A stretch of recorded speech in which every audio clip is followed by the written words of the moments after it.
Yeah, when I think about businesses, one of the historical facts or historical stories that really resonates with me, and I think will resonate with a lot of people here in Houston, is the story of Colonel Edwin Drake. As many of you probably know, he was credited with drilling the first oil well up in Titusville, Pennsylvania.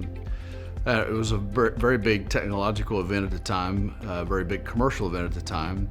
And if you think about what oil drilling has done for the U.S. economy, the Texas economy, and the world in general, it was really a game changer. It's affected transportation, it's affected heating, even affected fibers and plastics and many other industries. So it was really a pivotal event in history. And so he gets a lot of credit for that, but what a lot of people don't realize is that he actually died penniless. So as I think about that story, I think, man, what a shame. And if you look at kind of why that was, is he really didn't have a business plan.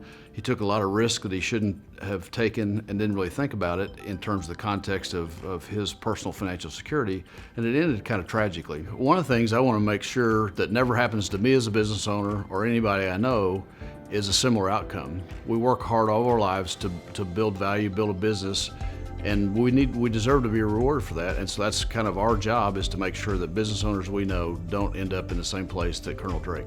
My name is Dave Tolson, and I'm the owner of Arete Advisors. We're business advisors and wealth managers serving businesses in the lower middle market, generally industrial-oriented firms, roughly from $5 million in revenue up to about 100 to 150 million in revenue.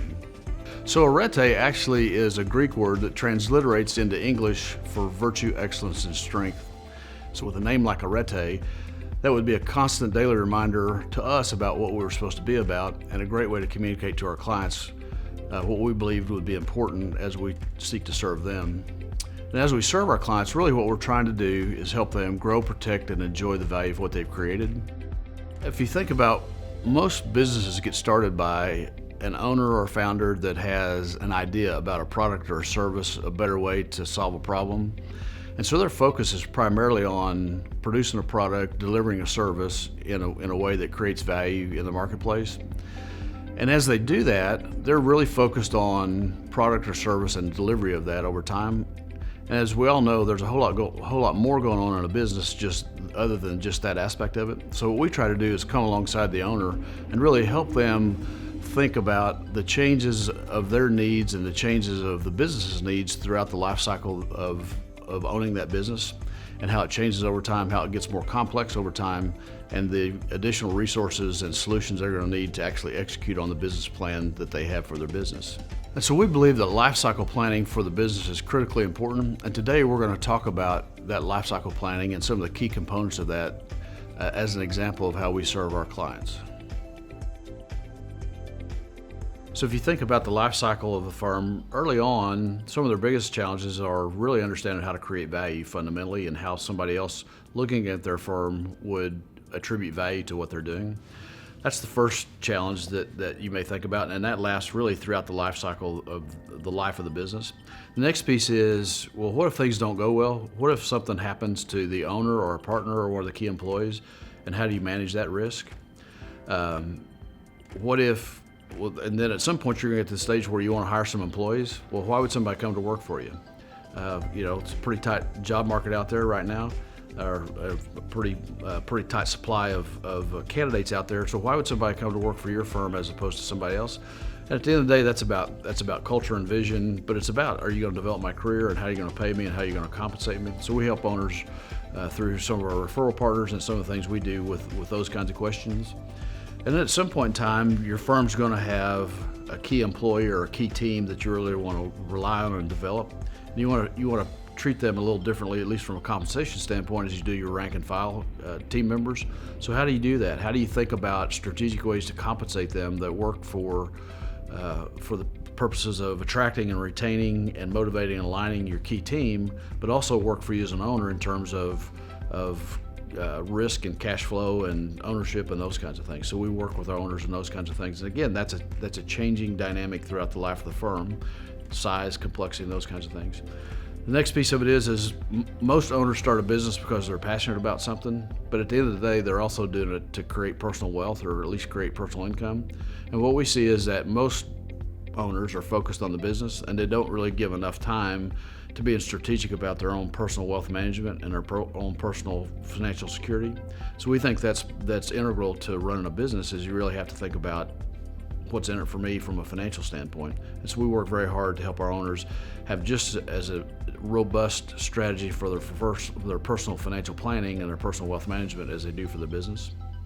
The next thing is whether we want to admit it or not, none of us are going to run our businesses forever. And thinking about transitioning out of a business is not an event, it's a process. Many times it takes several years to complete that process. And so we really come alongside our clients and really help them think about, at the end of their time with their business, whatever that may be, in 6 months or in 16 years, what do they want that to look like? And how do they want to transfer it, and to whom, and under what circumstances? And the other thing we see is that most owners are very focused on their legacy and their team and their community. And so we help them be very intentional about, as they think about transitioning out of their business, how do they manage those aspects that are not really money, but they're more subjective, but very important to the owners. And then the last piece of it is, you can have a great plan, but it's all about the execution. So we really work with our owner clients to really put together a good team to help them execute this exit plan, if you will, so that they and their team can focus on running a business, preserving and growing value, and so that the team can help them realize that transition, that exit in the least risky, most profitable, and least emotional way possible. Most entrepreneur owners of smaller businesses are focused on, if I want to make my business more valuable, I need to sell more and be more profitable. And the reality is that is one component, but as outsiders look in and think about the value of the company, that's just one component. It's growth, it's the strength of their management team, it's customer concentration, supplier concentration. It's, what do your clients think of you? Are they raving fans, or are they just merely satisfied, or not even satisfied? And are you at risk for the next person that comes into the purchasing department? So one of the key drivers to value in this benchmarking set of tools is your Net Promoter Score, which really gets to how many of your customers are raving fans versus how many of them are merely satisfied or maybe unsatisfied. And the survey work amongst consultants is that there is no correlation between a satisfied customer and their willingness to buy from you again or to refer you, but there is a very high correlation between a high Net Promoter Score and that customers, or your group of customers' willingness to refer and buy from you again. The other piece of it is do you have a unique value proposition, or is there something unique about what you do? What your systems and records look like? All those things combine together to create true value, and an awful lot of owners don't necessarily connect to that explicitly. In that early stage where the business is demonstrated that there's value and the market recognizes it, and you're starting to ramp, if you will, the big challenges there are hiring the right kind of people in quantities that are sufficient to support your business, and financing your business activity. Those are the two primary things. But then what gets overlooked a lot are the systems. How do I make management decisions? How am I recording financial results and reporting that in a way that's meaningful from a management decision standpoint inside, and will be meaningful to an outsider looking in, like a banker or an investor or a potential acquirer.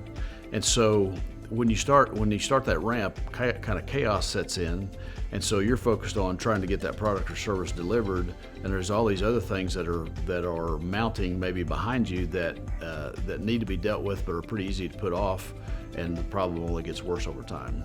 You're moving to the stage where you really want to professionalize your business, and you're really trying to focus on systems and processes and management teams that banks and investors and acquirers really look for in an attractive company. And the reality is that if you can put those, even if you have no desire to raise money, no desire to sell your business, but if you can professionalize your business by putting those systems and processes in place and strengthen your management team, then your business is going to be more valuable to you, but it's going to be easier to run as the owner. And so you could take off at 2 o'clock on a Friday afternoon and be gone for the weekend, or take a 2 or 3 week vacation, or not worry about when you go out the door at 5 o'clock or 8 o'clock at night what's going to happen to your business. And so that process of in a structured way, helping owners professionalize their business with systems, processes, teams, and understanding of how bigger companies and bigger institutions think about business value, it really makes the business easier to run, more valuable, irrespective of what the owner ultimately wants to do with the business. As you get later stage, the strength of systems and management team really become more and more important, particularly on the management team side. There's not a succession plan out there or an exit plan out there that doesn't recognize and incorporate activity around making the owner almost dispensable. And none of us like to think that we're dispensable, but unless as an owner we are dispensable, the value of our company is significantly reduced, because you're not going to live forever, you're not going to last forever, and so when you're gone, if it's all about you, so is the value of your business. Business owners generally, the numbers kind of range from 80 to 90% of their net worth are tied up in their business. And so what we would advocate is, that may be exciting and that may be something that you feel comfortable with because you understand that risk. Maybe. The truth of the matter is that if you have all of your wealth concentrated in one asset in one industry, there's a substantial probability that things may not work out the way you want it to. And so what we would advocate is, over time, let's kind of de-risk your personal finances by having a strategy to transfer some of the value out of the business into your personal side, so that as life unfolds, you don't have all of your net worth and all your wealth tied up in your business. So if when you start a business, you're not really worth anything, and you got an idea and it may be worth a lot to the owner in their mind, but in terms of economic value, your value's low, but your stress is really high. Is this going to work? Can I pay my bills? Am I going to waste all my life savings? And is this really going to work out? And after you close a few deals and get a little cash flow coming, for a short period of time, that anxiety or that stress level subsides, maybe substantially, but then reality sets in and I need to hire employees. So how is that going to work? I need to pay them. I need benefits. I need an accounting system. I need a bank loan. I've got compliance issues. And so fairly soon, as your business activity grows and your success starts mounting, your anxiety level soon comes out of that valley and goes right back up to where it was when you started, maybe even higher.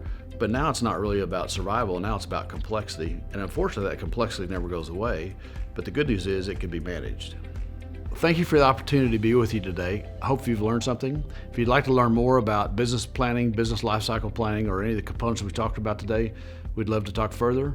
You can find us on our website, or you can give us a call. Thank you very much.